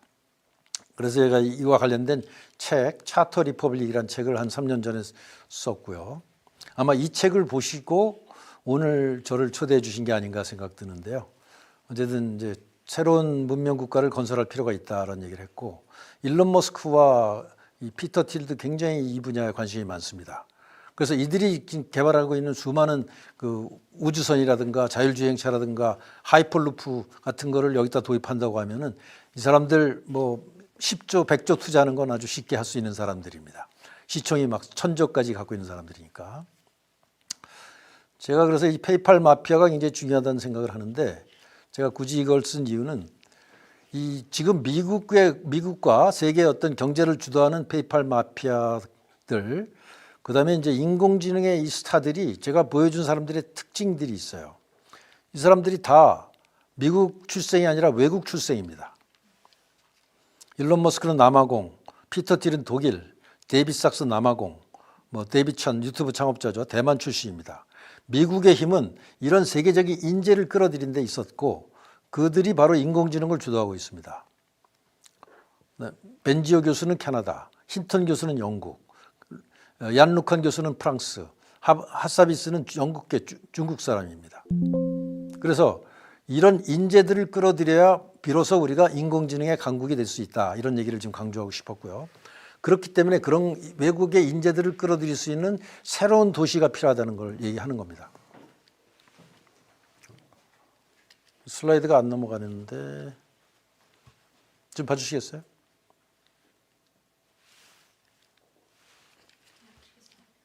네? 아, 됐네요. 그리고 어텐션 이즈 올 유디라고 하는 획기적인 인공지능 논문도 이 8명 중에서 대부분이 외국 사람들입니다. 그러니까 미국의 힘이 여기 있고, 인공지능을 잘하려면 결국은 외국의 인재들과 우리나라 인재들이 결합돼야 되는데요. 그래서 이 문제를 제가 해결하기 위해서는 한국의 지금 시스템으로는 외국 인재와 외국 기업을 끌어들일 수 없다. 특히 법인세 문제, 여러 가지 규제 문제를 해결해야 된다. 그리고 지금은 세계적으로 디지털 노매드들이 따뜻한 지역을 굉장히 찾아다니는데, 우리 남해안이 선벨트로서 기후 조건은 거의 세계에서 최고 조건이 아닌가 이렇게 생각을 해봤습니다. 그래서 이런 계획을 하려면 세계적인 리더들이 충분히 협조할 수 있다고 생각해서 이제 이분들과 한번 교류를 시작해 보는 단계에 있고요. 근데 물론 이제 과거에도 유사 사례가 있었습니다. 호남에 그 J 프로젝트라는 게 있었고, S 프로젝트가 상당히 진행되다가, 이때 노무현 정부 때죠. 그러다가 이제 이명박 정부 들어오면서 약간 흐지부지 됐는데, 이때 법이 이미 만들어진 적이 있습니다. 그래서 이 법을 조금 고치면 이게 이제 신발전 지역 육성을 위한 특별법인데, 이 법을 조금만 고쳐도 가능하지 않겠느냐 이런 생각을 해봤습니다. 그래서 이런 아름다운 지역에 새로운 문명 국가를 한번 세워보자 이렇게 생각했고요. 시간이 한 10분 남았나요? 예, 7, 8분. 네네. 그래서 이제 거기에 지금 이미 그 도로 준비는 많이 돼 있고, 그다음에 이제 이게 부산과 거제도를 거쳐서 남해도와 여수에서 고흥까지 연결돼 갖고, 이게 완도를 거쳐서 제주도까지 해저 터널까지 생각하는 사람도 있기 때문에, 이 정도 규모면은 세계적인 어떤 그 헤게모니를 가지는 동방 새로운 문명의 중심 도시가 될 수 있지 않을까 생각했고, 그럼 구상을 한번 과감하게 상상력을 발휘해 보자 이런 생각을 오늘 나누고 있는 겁니다. 그래서 아시아 프리 트레이드 유니언이라는 그 개념, 동방이 어떤 자유롭고 풍요로운 국가를 우리가 건설할 수 있지 않느냐. 그래서 세상의 문명을 36년 주기에 새로운 문명을 우리가 한번 선도해 보자 이런 생각을 해본 거고요. 그를 통해서 중국이 자유화되고 민주화된다면 대한민국, 한반도는 영구한 평화가 이루어질 것이다. 그건 당연하겠죠. 그래서 이런 북방, 서방, 남방의 세계에서 새로운 동방 문명으로 세계 평화를 만들어 보자 이런 생각을 해본 거고요. 마지막 부분인데요. 자, 그럼 이걸 하면 우리나라 경제가 어떻게 될 것인가를 한번 그래프로 그려봤습니다. 지금 우리나라가 이제 한 내년 정도, 후년 정도면은 GDP가 2,000빌리언쯤 됩니다. 2,800조죠. 그다음에 이제 1인당 GDP가 38,000불 정도인데, 제가 이제 아까 말씀드린 우리가 앞으로 인공지능을 통해서 잘할 수 있는 분야가 국방 무기 분야로 30빌리언의 GDP, 한 40조 원의 GDP가 증가하고, 그다음에 HBM 반도체가 거의 세계에서 독보적입니다. 그것도 한 30빌리언, 선박 군함 분야도 한 30빌리언, 그다음에 원자력 관련 분야도 한 30빌리언, 로봇과 배터리 분야도 30빌리언을 우리가 GDP를 증가시킬 수 있습니다. 이거는 우리가 지금 갖고 있는 강력한 제조업 기반에 여기에 이제 인공지능을 결합시키는 것이고, 이거를 잘하려면 우리가 미국과 굉장히 친하게 지내야만 됩니다. 이게 다 미국의 원천 기술을 우리가 쓰는 거기 때문에 그렇고, 국제관계도 이제 그렇습니다. 그다음에 여기에다가 인공지능 관련 서비스가 새로이 50빌리언, 약 한 70조 정도 되죠. 그다음에 인공지능을 이용한 블록체인 암호화폐에 이용한 새로운 금융, 스테이블 코인 같은 거죠. 그다음에 이제 새로운 인재를 유입해서 이렇게 GDP를 증가시킬 수 있고, 특히 이제 우리가 신도시, 아까 얘기한 그 이순신 차터시티 같은 걸로 200빌리언 정도가 증가할 수 있고, 그다음에 이 정도가 한 500, 합해서 500빌리언인데, 이것이 이제 승수 효과라는 거 있죠. GDP가 증가하는 효과, 연쇄 효과로. 그것이 500빌리언이라면 2000빌리언에서 3000빌리언까지 한 8년 정도에 성장할 수 있지 않을까. 이런 계획이 잘 진행된다면, 그러면은 한 2037년 정도 되면 GDP가 지금 2트릴리언에서 3000빌리언으로 늘어나고, 1인당 GDP는 약 6만 불 시대가 가능합니다. 1년에 4%가 성장하는 거죠. 이 정도 경제가 성장하고 기술을 주도하고 새로운 인류에 희망을 주는 문명 국가를 우리가 건설할 수 있다면 동방이라고 하는 새로운 문명 질서를 만들 수 있지 않을까, 이런 과감한, 어떻게 보면 좀 발칙한 제안을 한번 여러분들과 논의하고 싶었고요. 그래서 우리가 학계 출산율을 2.5를 달성하고, 그다음에 남해에다가 인공지능 중심의 이순신 차터시티에 500만, 600만 도시를 만들고, 그렇게 되면 동방의 자유 동방의 패권 국가가 될 수 있고, 이것이 한반도의 영구적 평화를 만들 수 있지 않겠는가. 오늘의 주제가 인공지능 시대의 한반도의 평화라고 해서 약간 이런 주제로 제가 정리를 해봤습니다. 이상 마치겠습니다. 경청해 주셔서 감사합니다. 예, 고맙습니다. 긴 시간 일종의 시대 전환, 큰 시대적 전환의 흐름을 좀 짚어주시고, 거기서 이제 AI 시대, 인공지능 시대를 좀 말씀해 주신 것 같아요. 이번 경제 APEC의 화두가 AI와 인구구조 변화였습니다. 네. 그래서 합의된 게 우리가 만들어가는 지속가능한 내일이라는 얘기였고, 그리고 이제 경제 APEC AI 이니셔티브가 아주 굉장히 중요한 의미 있는 결과물이라고 보거든요. 네. 지금 이재명 대통령 뭐 말할 때마다, 말씀하실 때마다 AI 말씀하고 계세요. 지금 먼저 이재명 대통령, 이 정부랑 좀 자유로우시죠? 네, 자유롭습니다. 편하게 이재명 정부 네. AI 정책 어떻게 평가하고 계세요? 이재명 정부의 이제 핵심 정책을 말한다면 100조 원을 투자하겠다는 거거든요. 100조 원. 그럼 100조 원을 과연 어떻게 투자하느냐가 핵심인데, 예.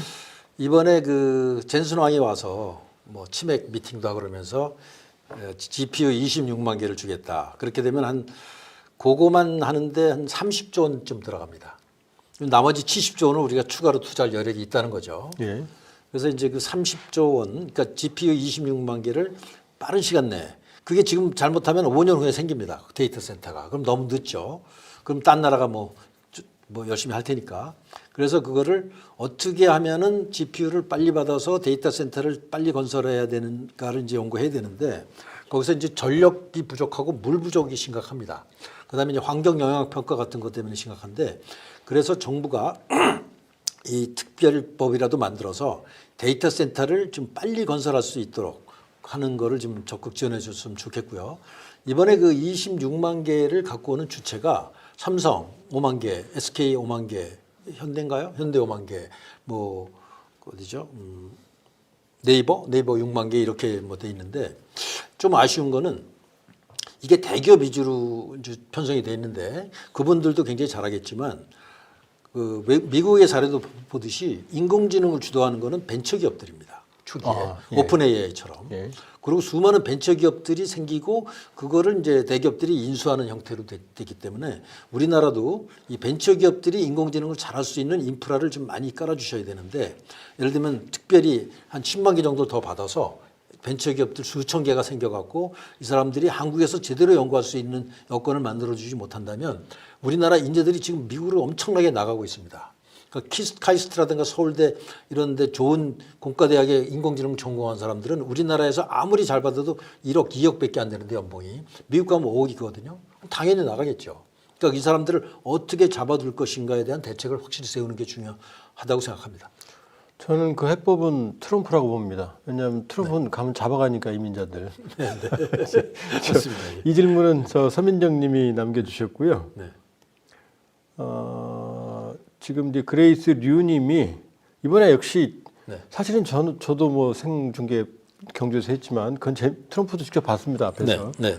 그건 재미없었고, 젠순왕, 네. 정의선, 이재용 그 세 재계 그 기업 인사들이 치맥 먹는 장면이 아주 인상 깊었거든요. 네. 근데 보면 젠슨왕은 엔비디아 네. 그 그래픽 GPU 처리 장치, 그다음에 그걸 만드는 삼성은 메모리 HBM, 네. 그다음에 이제 그 AI가 움직이려면 로봇에 해당하는 피지컬에 해당하는 현대자동차, 이 셋이 모였거든요. 네. 그렇게 보면은 젠슨왕이 여기를 선택한 이유가 있겠죠. AI 허브로. 네. 그러니까 전 세계적으로 제조업을 잘하는 나라가 별로 많지 않습니다. 그러니까 한국, 일본, 독일, 중국 말고는 별로 없어요. 미국도 못하고 다른 유럽국가 못합니다. 근데 이제 중국은 일단 열외고 뭐 정치적인 문제 때문에, 독일은 지금 오히려 쇠락하고 있고, 왜냐하면 디지털화가 굉장히 늦었어요. 일본도 완전 쇠락하고 있습니다. 거기는 아직도 아날로그 세대입니다. 아직도 카드도 잘 안 쓴다면서요? 네, 뭐 지금도 팩스 쓰고 있습니다. 40년 전에 나온 팩스밀리 지금 꼭 쓰는 사람이 아직도 도장 찍고 있습니다. 어쨌든 일본이 따라오기 힘들고, 그래서 어쩌면 인공지능 시대에 제조업과 결합된 인공지능을 가장 잘할 수 있는 나라가 대한민국이고요. 네. 또 하나는 그 아까도 말씀드렸지만 HBM이 없으면 GPU 생산 못합니다. HBM이 핵심 부품이고, 앞으로 HBM 메모리의 역할이 점점 중요해집니다. 지금은 한 10%에서 13%까지 올라갔는데, 그러니까 엔비디아 제품 가격에 그 하이닉스 HBM 가격이, 그러니까 원가 비중이, 근데 협상력을 잘 발휘하면 지금 15%, 20%까지 올라갈 수 있습니다. 왜냐하면 딴 데서 생산을 못하기 때문에. 그래서 그 HBM이 워낙 중요하다는 걸 저희가 눈치채고 이제 우리나라에 온 거고요. 그러니까 원전 중요해, 전기 중요해, 제조업 중요해, 그 뭐 HBM 중요해. 게다가 앞으로 이번에 큰 회사들은 그 휴머노이드 로봇이라고 그래갖고 로봇과 결합돼야 되는데, 그것도 대한민국이 가장 잘할 수 있는 나라이기 때문에 지금 엔비디아는 한국의 눈치를 봐야 되고요. 그러니까 한국이 원전을 잘 못 해주거나 HBM을 잘 공급 안 해주면 엔비디아도 성장을 할 수가 없습니다. 그게 더 중요한 포인트라고 생각합니다. 그러면은 지금 결과적으로는 인공지능이 지금은 이제 판단해주는, 그다음에 평가해주는 그런 작업을 하는데, 이제 그걸 심어서 휴머노이드에 집어넣으면 이제 사실 그 피지컬 AI잖아요. 그 피지컬 AI가 우리가 아직은 뭐 이제 사실은 뭐 지금 돌아다니는 저 청소기도 초보적인 그런 거라고 보여지는데 우리가 피부로 느낄 수 있는 피지컬 AI 시대가 언제쯤 도래하냐라고 지금 써니 K님께서 지금 질문을 해주셨거든요. 피지컬 AI는 이미 와 있습니다. 우리나라는 약하지만 예. 미국의 자율주행차는 그게 피지컬 AI입니다. 실제로 자율주행차가 스스로 판단하고 스스로 센싱하고 스스로 결정해서 차가 목적지까지 가잖아요. 원하는 대로. 그게 바퀴가 달린 피지컬 AI가 자율주행차입니다. 예. 근데 우리나라는 그걸 지금 못하게 하고 있어요. 우버를 금지하고 있고. 그러니까 우리나라 제도가 그게 참 큰 문제인 거죠. 그러니까 우리나라는 지금 피지컬 AI를 못하게 하는 그 규제들이 너무나 많습니다. 예. 뭐 이제 그 운전하시는 분들과 이제 그 갈등 때문에 그러는데 그 문제를 빨리 해결해서 우리가 피지컬 AI의 가장 선두 단계인 자율주행차를 빨리 해야만 우리가 발전할 수 있고 그 다음 단계가 이제 바퀴 대신 발이 달리면 그게 휴머노이드입니다. 근데 같은 기술이거든요. 예. 근데 이제 발이 달리면 이제 그 컨트롤하기 쉽지 않고 그다음에 손은 이제 센싱이 어렵기 때문에 어려운데 그래도 초보적인 거는 3년 이후에 나올 것 같고요. 예. 그다음에 지금 그 분야가 가장 발달한 건 중국입니다. 중국이 같은 것도 지금 이제 약간 초보적이지만 휴머노이드 로봇가 테슬라에서 나온 게 한 1억 원 정도 수준이라면 중국은 한 3, 4천만 원에 나오고 있거든요, 지금. 근데 앞으로 10년 지나면 그게 한 2천만 원대의 휴머노이드 로봇가 나올 거라고 저는 생각을 합니다. 그러니까 굉장히 가까운 시대에 지금 피지컬 AI이고 대표적인 게 자율주행차는 이미 떴고 아마 20년 후에는 그 웬만한 국가에서는 인간이 운전하는 자동차를 금지하는 시대가 올 거라고 저는 보고 있습니다. 10년. 10년 이내. 상당히 많은 지역에서. 개인적으로 운전면허 안 따셔도 됩니다. 조 박사님 혹시. 저는 땄으니까요. 그 개인적으로 바에서 네네. 영화에서 나오는 것처럼 네네. 바텐더가 네. 로봇가 술 따라주는 정도는 언제쯤? 그 정도 이미 되고 있습니다. 아, 이미 되고 있어요? 작년에 테슬라에서 시연을 했죠. 이미. 아, 그렇습니까? 했습니다. 이미 되고 있습니다. 그러면 지금 이제 AI 시대를 다투는 게 네. 지금 미국하고 중국이잖아요. 네네. 아직은 뭐 미국이 상당히 우세인 것 같고 중국이 따라가는. 네. 그러면은 우리가 지금 그 틈을 비집겠다는 거 아닙니까? 네네. 그러면은 그 가능성 실제로 될 수 있는지 여부. 네. 두 번째, 그랬을 때에 써니케이님이 또 질문을 남겨주신 게 중국과의 관계, 네네. 북한과의 관계, 네. 이건 어떻게 되느냐 이런. 뭐 북한은 뭐 신경 안 써도 될 것 같고요. 인공지능에 대해서는. 섭섭해할 것 같네요. 거기도 머리좋은 친구도 많아요. 그러니까 북한의 인재들을 한국으로 좀 잘 모셔다가 인공지능 관련 유니콘을 몇 개 만들면 예. 북한이 해방되지 않을까 아, 예. 그런 것도 생각해 보고 김 있습니다. 위원장이 좀 잘 들어야겠네요. 이거. 그렇죠. 김 위원장이 이제 인재들을 뽑아서 우리에 파견해 주면 예, 예. 우리가 이제 잘 키워서 전 세계적인 유니콘으로 될 수 있는 소질 있는 사람들 많습니다. 거기. 중국과는 관계 설정이 어떻게 될까요? 중국은 일단 이렇게 보시면 우리 돼요. AI 경쟁에서. 지금 이미 그 라지 랭귀지 모델 그게 이제 핵심입니다. 챗 GPT라든가 뭐 클로드라든가 라마 같은 이제 라지 랭귀지 모델이 이제 인공지능의 핵심 기술인데 소프트웨어죠 일종의. 그거는 미국과 중국이 거의 대등한 수준까지 쫓아왔습니다. 예. 그러니까 미국이 이제 가장 잘 나가는 게 챗 GPT가 뭐 거의 한 10억 명 가까이 지금 쓰기 시작했거든요. 예. 거의. 근데 뭐 유료 사용자는 한 3천만 명. 그게 이제 폭발적으로 빨리 커지고 있고, 그다음에 이제 클로드라는 게 있고, 뭐 그록이라는 거 이제 저희 엑스가 하고 있죠. 그다음에 뭐 프랑스가 하고 있는 뭐 여러 가지 있는데 뭐 수십 개가 지금 개발되고 있습니다만은 중국에서 개발된 그 딥시크하고 알리바바가 개발한 쿠엔이라고 하는 게 품질이 뭐 거의 99%까지 다 쫓아갔습니다. 그러니까 대단한 실력을 지금 보이고 있어서요. 그렇게 된 이유는 실제로 미국에서 인공지능 연구하는 사람들 중에 거의 50% 이상이 중국인들입니다. 중국인 유학생들. 그다음에 인도 사람들 많아요. 그러니까 소위 그 전통적인 미국인들은 별로 많지 않습니다. 그러니까 이미 중국이 이런 소프트웨어 분야, 두뇌 분야에서는 세계 1등이라고 봐야 됩니다. 인공지능 분야. 그러니까 무서운 거죠. 근데 중국이 인공지능을 개발해 갖고 휴머노이드 로봇으로 군사력을 한 100만 명 만들면 1000만 명을 만들면 그걸 어떻게 감당? 미국도 감당 못 합니다. 무서운 일이 일어날 수 있는 거죠.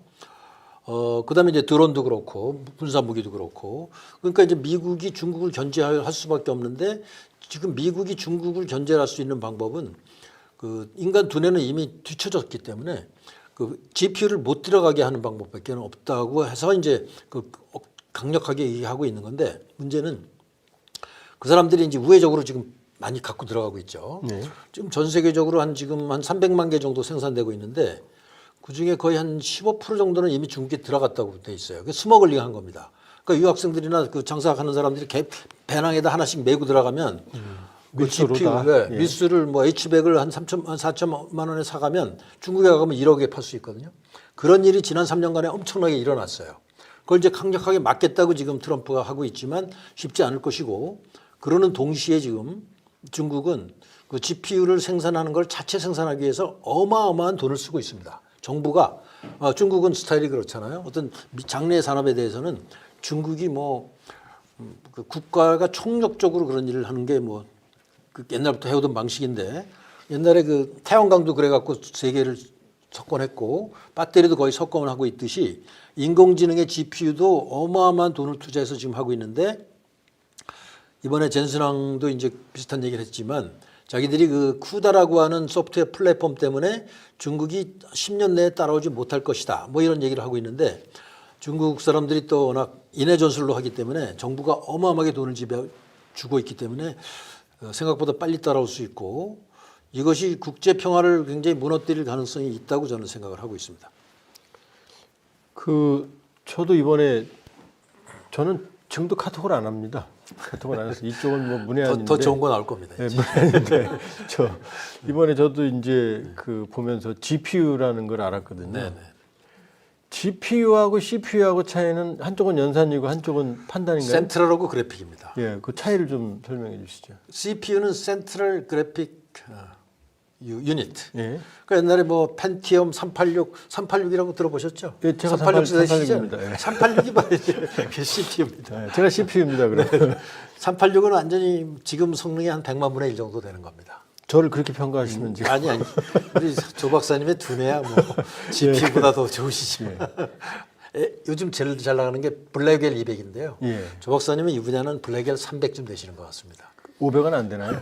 500은 아직 좀 설명을 해주세요. 제품이 안 나왔습니다. 근본적인 차이를 CPU하고 그러니까 GPU. CPU는 그러니까 센트럴 프로세싱 유닛이라고 그래서 예. 이제 옛날에 그 우리 386, 뭐 486, 58 나오다가 이제 펜티엄으로 펜티엄까지 나온 가죠. 지금 여러분들이 갖고 있는 컴퓨터에 갖고 있는 게 그 중앙 연산 장치. 연산. 네, 연산. 네. 프로세싱 연산 장치가 이제 CPU고 옛날에 인텔이 잘하다가 인텔이 이제 GPU를 못 하는 바람에 인텔이 망한 거고. 우리나라는 이제 사이드에서 메인머리를 많이 했죠. 예. 근데 이제 GPU는 게임용 그러니까 프로세싱 유닛. 그러니까 게임을 하기 위해서 이제 그 그래픽을 잘 처리하는 그 연산 장치인데 이거는 이제 CPU는 대개 직렬 방식으로 하고 하나 한 다음에 그다음 처리하고 하나 한 다음에 그다음 처리한다면 예.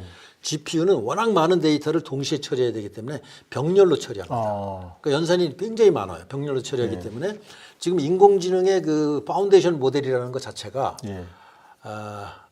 그게 이제 어텐션 아까 말씀드린 어텐션 이즈 올 유니드라고 하는 논문에서 나온 방법론인데 그 파운데이션 모델이 수많은 데이터를 병렬적으로 막 계산하는 방식이거든요. 근데 우연히 그 젠슨왕이 뭐 똑똑해서라기보다는 젠슨왕이 그 GPU를 만들어 갖고 이제 게임용으로 이제 엄청나게 개발했는데 용산에서 팔았다면서요? 네, 용산에서 게임방에다가. 우리나라 때문에 살아남은 회사거든요. 예, 그렇게 말하더라고요. 우리나라가 게임을 사람들이 워낙 열심히 하고 옛날에 그 스타크래프트 때문에 이제 살아났는데 그때는 뭐 삼성전자 10분의 1, 100분의 1도 안 됐죠, 회사 가치가. 예. 근데 이제 그 GPU가 점점 이제 처리할 게 많다가 갑자기 인공지능의 파운데이션 모델이 나오면서 속도가 엄청 빨라야 되는데 CPU 갖고는 해결이 안 되니까 GPU가 그걸 훨씬 더 처리 빨리 할 수 있기 때문에 이제 그 각광을 받는 거죠. 근본적으로 연산 능력의 차이, 질적인 병렬적 연산 능력은 차이입니다. 퀀텀 점프네. 퀀텀 점프 한뭐 만 배 단위로 또 빠릅니다. 예. 그러면 이제 삼성이 네. 저도 조금 그쪽은 들여다봐서 네. 파운드리 네. 그 TSMC가 강조하고 네, 네. 삼성이 그걸 따라가려다 지금 못 따라가잖아요 지금 네, 네. 현재까지는. 네, 네. 메모리는 삼성 SK가 네, HBM 네, 강하고. 네, 네. 그러면 조금 약간 국뽕스러운 질문 하나 드리면 네, 네. 그 HBM 세계 최고죠 우리가. 그렇습니다. 네. 하이닉스가 세계 최고고 삼성이 따라가고 있죠. 그게 초격차입니까? 아니면 다른 쪽이 따라올 수 있는 TSMC처럼 못 따라오나요? 초격차라기보다는 메모리에 TSMC가 저기 SK 삼성쯤 되나요? 예를 들면 이제 TSMC는 제조만 하는 회사입니다. 예. 그러니까 뭐 애플이 뭐 그 스마트폰에 들어가는 CPU를 개발해 달라. 그것도 CPU입니다. 그러면 이제 TSMC가 제작을 해주죠. 그다음에 엔비디아가 GPU를 이렇게 설계했으니까 설계대로 제조해 달라. 예. 그게 TSMC가 하는 겁니다. 예. 근데 TSMC가 전 세계 그러니까 그런 그러니까 설계도를 가져오면 그거를 이제 반도체로 만들어주는 회사가 이제 패밀리스라고 하는데 그 분야에 거의 뭐 압도적인 1등이죠. 예. 삼성이 2등 하려고 노력하는데 만만치 않고 예. 그런데 쫓아가기 쉽지 않을 거라고 생각하는 게 대만 사람들은 근데 미국에서 잘 못해요. 대만이 왜 잘하냐? 하루에 15시간씩 일하는데 월급이 우리나라의 반밖에 안 됩니다. 그러니까 우리나라가 도저히 쫓아갈 수가 없는 거예요. 워낙 열심히 하고 그다음에 TSMC는 우리나라가 80년대 열심히 했잖아 일을. 예, 예. 그런 시대를 아직까지 대만이 하고 있기 때문에 딴 나라 쫓아가기 힘든 데다가 그 TSMC는 경쟁자와 거래하지 않아요. 무슨 얘기냐면 애플하고 경쟁하지 않고 그다음에 뭐 엔비디아하고 경쟁하지 않습니다. 근데 삼성은 경쟁자들 물건을 만들어줘야 돼. 그러니까 좀 어려운 점이 있죠. 어쨌든 그런 측면을 말씀드리고 그다음에 HBM이 우리나라가 발전한 이유는 우리나라의 그 몇몇 그 교수님들이 앞으로 이제 GPU가 커지고 인공지능이 커지면 메모리에 병목 선생이 생길 것 같다. 그래서 기존 메모리를 막 10층, 20층으로 싸갖고 바로 GPU와 연결되는 그 버스 채널을 만들어갖고 그 생산 속도를 빠르게 하자 이런 거를 생각해갖고 대표적인 게 이제 카이스트 김영호 교수라는 분이 굉장히 큰 기여를 하셨는데 그래갖고 우리나라가 압도적인 1등, 하이닉스가 지금 압도적인 1등이 된 이유가 이제 HBM 때문인 거고요.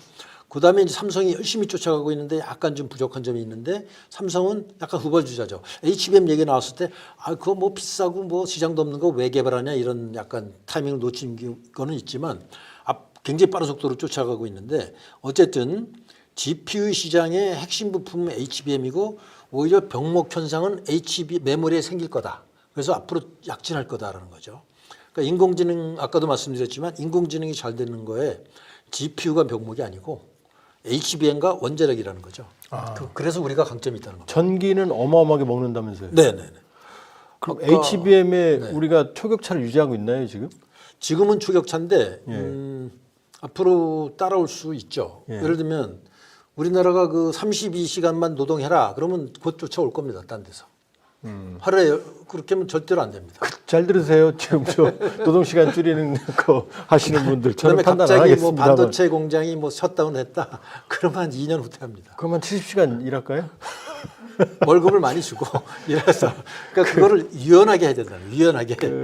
그렇지 않으면 다 미국이나 대만으로 가버립니다. 백승환님이 질문을 좀 남기셨는데요. 우리나라가 아까 말씀하신 것처럼 AI 쪽 그 인재 창업 네네. 이런 거 잘하게 만들려면 어떻게 해야 되냐고 질문을 좀 하셨네요. 일단 GPU가 너무 부족해요. 지금 인공지능으로 창업하는 회사들이 무지무지 많습니다. 네. 제가 이제 한국 인공지능진흥협회라는 거 만들어갖고 잘하시겠네요. 네. 조금 알죠. 잘은 모릅니다. 이게 워낙 분야가 많아요. 근데 회장님 하세요? 농담입니다. 제 주변 사람들이 이제 만들었기 때문에 제가 추대됐습니다. 예, 예. 임시직입니다. 예, 말씀해 주세요. 임시직 파타임입니다. 풀타임 아니고요. 그래서 이제 제가 일종의 이제 이렇게 조화시키고 사람들 만나게 하고 교류하고 뭐 컨퍼런스 이런 거 조직하는데 결국은 대기업들은 봉급쟁이잖아요. 봉급생활자. 네. 저는 봉급생활자들 중에서 그렇게 대단한 업적을 낸 사람들 별로 못 봤어요. 미국의 지금 빅테크는 다 창업자들입니다. 네. 벤처기업가 출신들입니다. 그 봉급생활자 출신 누가 있나요? 없죠. 우리나라도 큰 희망은 물론 대기업도 우리나라는 잘하는 게 많이 있지만 대기업이 할 수 있는 분야가 있고 또 벤처기업들이 잘할 수 있는 분야가 있기 때문에 그 벤처기업의 초기 육성 정책을 잘 쓰면 오히려 대기업한테 자금 지원해 주는 것보다 10배, 100배 효과가 있을 수 있다고 봐요. 네. 그러니까 예를 들면 10조 투자해서 혹은 뭐 초기 투자를 해줘갖고 그다음에 GPU를 충분히 공급하면 유니콘이 나오는 시대가 됐어요. 요즘은 1인 유니콘이 나온다는 얘기까지 나와요. 근데 물론 쉽지 않지만 예. 10명의 유니콘을 만드는 게 굉장히 많이 나오고 있습니다. 인공지능 때문에. 그래서 인공지능을 활용해서 벤처 창업들을 육성하고 그 사람들은 초기에 돈이 없기 때문에 인재들을 잘 공급해주고 그다음에 GPU를 충분히 공급해주면 우리나라가 이제 확실하게 미국, 중국 다음에 3등으로 자리 잡으려면은 그 필요하고요. 인재가 가장 부족합니다. 지금. 인재 너무 부족합니다. 그러니까 대학에서 인공지능을 가리키는 학과도 별로 없고 또 가리키면 절반은 또 미국으로 가버리고 그다음에 또 애도 안 낳고 지금 뭐 초등학교가 텅텅 비어가고 있는데 누가 인공지능 연구를 하겠어요. 인공지능은 두뇌 산업입니다. 그러니까 두뇌가 있어야 돼요. 그래서 제가 아까 엉뚱하게 뭐 출산율을 2.5로 올려자. 그러면 애를 셋씩 낳으라고 하는 겁니다. 근데 그거 필요한 거라고 저는 생각해요. 그다음에 그 신도시라도 만들어서 국제적인 인재를 끌어들여야 된다. 그런 얘기를 제가 강조하는 이유가 가장 부족한 게 사람입니다. 인재. 저는 아까 인상 깊었던 대목이 우리가 알고 있는 그 마파 기업들, 마이크로소프트, 뭐 애플, 페이스북, 그다음에 아마존, 구글. 이런 빅테크 기업들의 CEO가 다 외국인이라는 거예요. 상당수가. 네. 그러니까 머리가 좋은 사람, 전문성인 능력 있는 사람들이 기회의 나라 미국에 갔는데 그렇잖아요. 그걸 지금 트럼프가 오지마 하고 있는 거거든요. 그 상황에서 우리가 인재를 흡수할 수 있는 가능성이 좀 더 커진 거 아니겠어요? 우리 장벽이 있나요? 우리도? 저건 조금 조 박사님하고 이제 거의 유일하게 견해가 다른데 트럼프가 오지 말라는 거는 인재들은 오고 중국의 스파이는 오지 말고 뭐 마약하는 애들 오지 말라는 거지. 뭐 인재들은 굉장한 속도로 빨아들입니다. 그 구분이 되나요? 그럼요. 비자 종류가 다르죠. 그러면 어쨌든 그 알맹이는 다 가져가고. 네네. 그러면 지금 조금 다른 얘기 이제 여러 가지 많이 하셨으니까 우리가 포스트 트루th 그 확증 편향, 그 잘못된 신념, 정보의 홍수 속에서 보면 지금도 뭐 극단으로 서로 자기가 옳다고 얘기하는 사람들, 뭐 선거 부정부터 시작해서 뭐 미국에도 있고 여기도 있고 전 세계적으로 이 AI 시대에 정보 이런 인공지능의 시대에 이 확증 편향이 더 심해집니까? 해결이 됩니까? 잘못된 자기들 신념을 유지하는 예를 들면 정보 판단. 확증 편향이 강화될 가능성이 있고 또 이제 반대로 해결책도 있습니다. 어떻게 그러니까 인간이 이제 이걸 해결해야 돼. 예를 들면 유튜브는 확증 편향을 항상 강화시키죠. 죄송합니다. 우리 조 박사님의 유튜브를 본 사람들은 저쪽 거만 봐. 그다음에 또 뭐 선거 부정 얘기하는 사람들 유튜브 본 사람들은 매일 그것만 틀어줘. 유튜브에서. 트럼프 나쁘다고 하는 사람 보면은 또 그것만 틀어줘. 트럼프 좋다고 하는 사람은 그만 틀어줘. 이걸 확증 편향이 점점 나빠지죠. 근데 문제가 요즘 사람들은 신문도 잘 안 보고 뭐 KBS, MBC도 안 보고 9시 뉴스 본 적이 얼마 된지 모른다. 야, 9시 뉴스가 아니라 8시로 바뀌었어. 그것도 모르는 사람이 있을 정도로 TV 신문을 믿지 않습니다. 잘합니다요. KBS가 8시로 바뀌었습니까? MBC가 바뀌었나? 그렇죠. KBS는 아직 9시죠. 그거 잘 모르겠어요. 안 보니까. 근데 고지서는 오더라고요. KBS 돈 내라고. 찢어버리지 마, 저는. 어쨌든 안 보니까. 전 냅니다. 내셔야지. 유튜브 하셔야 되니까. 공영방송하고 친해지시는 게 좋습니다. 그래서 이제 저는 근데 그런 편향이 생기는 데다가 또 그 중국에서 나온 그 GPT, 예를 들면 쿠엔이라든가 그건 알리바바에서 만들어요. 알리바바의 대주주가 중국 공산당 혹은 공산군이라는 설도 있고, 그다음에 이제 뭐 딥시크도 뭐 공산당에서 돈을 많이 줬다고 해서 그런지 뭐 천안문 얘기라든가 시진핑 비판은 절대로 안 나옵니다. 공산주의 비판도 못 나와요. 그건 편향을 이제 하는데 걔네들이 힘이 너무 세지는 게 좀 걱정되죠. 걔네들이 한국말을 잘하기 때문에 중국말을 잘하기 때문에 한국말을 잘해요. 그러니까 영어보다 미국 영어 문건에서 나온 것보다 중국에 나온 게 우리 사람들한테 맞는 경우가 있습니다. 그럼 이상한 이데올로기를 주입하는 거예요. 근데 앞으로 인공지능이 더 똑똑해지면 더 똑똑해질수록 인공지능이 판단한 이데올로기, 도그마 이런 것들이 더 이렇게 깊숙이 들어가는 경향이 있는데 예를 들면 법륜 스님을 막 추앙하는 인공지능이 나오면 법륜 스님이 점점 더 그분 생각이 전 세계에 전파될 수도 있는 거거든요. 그걸 잘 활용하셔야 된다고 저는 생각합니다. 오늘 주제하고 좀 다르지만 어쨌든 그래서 이제 그 문제를 그럼 어떻게 해결할 거냐? 전 꼭 해결해야 된다고 보거든요. 왜냐하면 이 확증 평양이 미국에서 지금 굉장히 나빠지고 있는데 좌와 우와 갈등이 점점 서로 미워하는 경향이 뭐 데이터에 분명히 나오고 그다음에 특히 그 리퍼블리칸 쪽은 공영방송을 거의 안 믿더라고요. 옛날에 20년 전에 50%가 믿었는데 지금 8%만 믿더라고요. 예를 들면은 CNN을 안 믿고 폭스 뉴스만 믿고 그래서 이 문제를 과연 어떻게 해결할까? 제가 이제 그래서 그런 프로젝트를 하나 하고 있는 게 있는데 네. 그 사피엔스라는 프로젝트인데 사피엔스, 네. 호모 사피엔스. 네, 그렇죠. 생각하는 사람. 인간이 네. 스마트해지고 현명해지려면은 인공지능에 대해서 어떻게 현명해질 것인가. 네. 그거는 이제 미디어가 제 역할을 해야 된다. 그러니까 가짜 뉴스를 제거하고 편향된 뉴스를 제공하고 새로운 뉴스를 가공해서 아주 낮은 가격으로 어떤 미디어의 새로운 어떤 질서를 만들어야 되겠다. 근데 인공지능이 어느 정도 가능한 게 데이터를 쫙 모아서 극단적으로 좌나 극단적인 외 이거를 제거하고 그다음에 가짜 뉴스를 걸러낼 수 있는 인공지능 머리가 있어요. 네. 그런 것들을 빼고 미디어 환경을 조성한다면 인공지능이 오히려 확증 편향을 줄이고 어떤 세계를 조화롭고 진실에 가깝게 사람들에게 인식할 수 있는 어떤 미디어 환경을 만들 수 있지 않을까 하는 노력을 현재 하고 있습니다. 그 인공지능에서 핵심이 데이터고, 네. 그래서 HBM이 중요하고, 네. 그리고 데이터 센터가 중요한 거고, 네, 네, 네. 전기 잡아먹는 네. 데이터 센터 때문에 네. 발전이 중요한 거고, 네, 네. 그러게 불행하게도 신재생 에너지는 힘드니까 원전이 각광을 받는 거고 그렇잖아요. 네, 네. 그러면 그 데이터 센터 이제 한국의 최적지라고 그러고 많은 데이터 센터가 만들어질 거고, 네, 네. 그러면 그 허브는 우리만 쓰는 게 아니라 전 세계에 같이 쓸 수 있는 거죠. 네트워크 연결돼. 그렇습니다. 그러니까 이제 데이터 센터를 우리가 챗GPT 쓰세요, 조 박사님? 그 공짜로 가끔 씁니다. 아, 돈을 안 내고요. 챗GPT 쓰면 오픈 AI로 조 박사님의 그 노하우나 그 본인의 어떤 온갖 생각들이 글로 흘러간다고 보시면 됩니다. 예. 그다음에 혹시 큐엔이라든가 딥시클 쓰면 중국으로 흘러나간다고 아, 보시면 쓸 때마다. 그럼요. 예.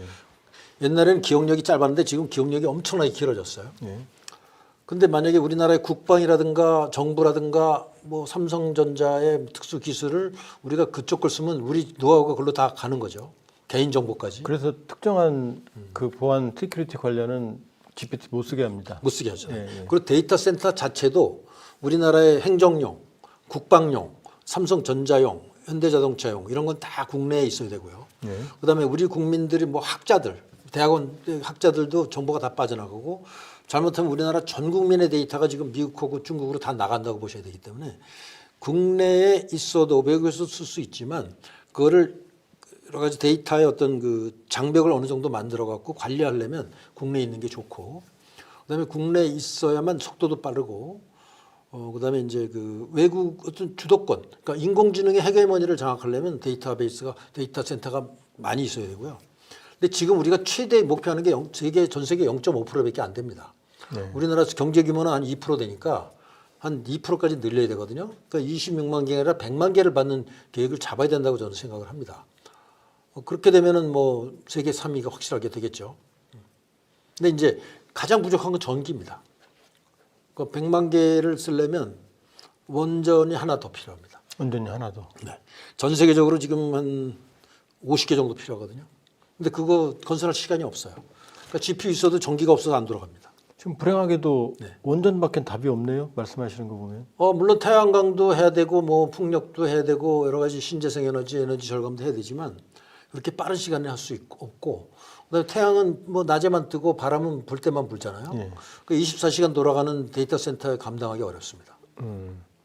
AI 시대 평화, 네. 이 평화재단이 지향하는 평화, 한반도 평화뿐만 아니라 AI 시대 평화 안보 갈등 이 전망은 어떻게 하세요? 더 심해질 것 같으세요? 아니면 더 완화될 것 같으세요? AI 시대는 갈등이 더 전 심해질 거라고 보거든요. 심해진다. 네. 일단 그 AI의 실력이 너무나 편중돼 있어요. 유럽은 거의 뭐 힘을 못 씁니다. 옛날에는 한 10년, 20년 전만 해도 미국과 유럽이 거의 대등한 실력이었잖아요. 예. 그 중국이 뭐 따라오는 단계였고, 근데 지금 유럽은 거의 좀 몰락했거든요. 예. 인공지능도 실력이 거의 없습니다. 중국은 많이 따라왔고, 그다음에 이제 개발도상국은 뭐 더 형편없고, 그러니까 소위 그 인공지능으로 인해서 발생하는 그 GDP는 그 생산 가치는 지금 한 100트릴리언에서 400트릴리언까지 어마어마하게 늘어날 걸로 예상되는데, 예. 그래서 이제 많은 사람들이 근데 일자리는 줄어들어요. 그러면 사회 갈등은 더 커지겠죠. 예. 확증 편향도 생기고, 예. 그런 갈등 요소가 너무나 많기 때문에 이거를 트럼프식으로 하면 안 된다. 예. 시진핑식으로 하면 안 된다는 생각을 하는 겁니다. 예. 예. 그래서 우리가 새로운 인공지능 시대에 우리가 문명을 선도할 수 있는 동방 헤게모니를 만들어보자. 이런 그 좀 과감한, 약간 어떻게 보면 좀 지나친 망상인지 모르겠어요. 아니요, 얘기를 해봤습니다. 망상을 영어로 드림이라고 합니다. 드림스 컴트루. 이순신 차터시티도 인상 깊었고요. 네. 동방의 AI 헤게모니 말씀도 감사합니다. 시간이 다 됐고요. 가슴 아픈 댓글이 하나 올라왔네요. 네네. 백승환님이 헐 내 주 4일째. 아까 일 더 해야 된다고 말씀하셔서. 예. 아니 그거 할 사람 하시면 돼요. 또 월급 많이 받을 사람은 오늘 뭐 한 번 갖고는 안 될 얘기 다뤘던 것 같고요. 오늘 입구만 열은 걸로 더 깊은 얘기들, 많은 얘기들 들었으면 좋겠다는 생각. 자, 오늘 말씀 나눠주신 박정희 대표님 감사드립니다. 고맙습니다. 네, 감사합니다. 예, 이렇게 시청해 주신 여러분들 감사드리고요. 앞으로 시청하실 분들에게도 미리 감사드립니다. 오늘 조 박사님, 그 여기 수고해 주신 그 스태프들 대단히 감사합니다. 사회자 같으세요. 인사 많이 고맙습니다. 하십시오. 자, 광고 말씀 드리겠습니다. 평화재단 창립 21주년 심포지엄 전쟁의 뉴노멀 북중러 연대 아시아판 나토 물음표입니다. 11월 13일 날 목요일 오후 1시부터 5시 30분까지 유튜브 생중계되고요. 시청을 원하시는 분은 평화재단 홈페이지에서 신청할 수 있습니다. 성원 부탁드리고요. 또 하나 광복 80주년 우리가 6개 기획 오늘 두 번째 시간이었는데요. 특별기획 전문가 포럼 이제 이 세 번째 순서는 경제입니다.